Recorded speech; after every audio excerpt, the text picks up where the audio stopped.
मुख्यमंत्री देवेंद्र फडणवीसांना सशर्त पाठिंबा, मात्र प्रत्येक गोष्ट आम्हाला विचारून करा, राज ठाकरेंचं मुख्यमंत्र्यांना आवाहन. महाराष्ट्रातील प्रत्येक आस्थापनात मराठी भाषा वापरलीच पाहिजे. आजपासून प्रत्येक बँकेत मनसेकडून मराठी भाषेसंदर्भात झाडाझडती, राज ठाकरेंचे कार्यकर्त्यांना आदेश. मार्च संपताच पिंपरी चिंचवडच्या काही भागातील सोसायट्यांमध्ये टँकरच्या फेऱ्या वाढल्या. पाणी जपून वापरण्याचं प्रशासनाचं आवाहन.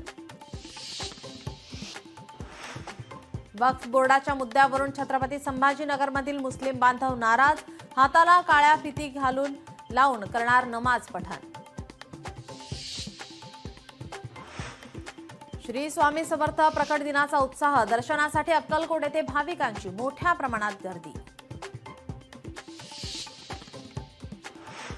जगभरासह राज्यात रमजान ईदचा उत्साह, ठिकठिकाणी नमाज पठण, कडेकोट पोलीस बंदोबस्त. गुढीपाडव्याच्या शुभ मुहूर्तावर नारायणगावच्या तमाशा पंढरीत 3 कोटींचे करार, तमाशा उद्योगात उत्साहाचं वातावरण. लोकशाही मराठी ऐका, पहा, जागरूक रहा.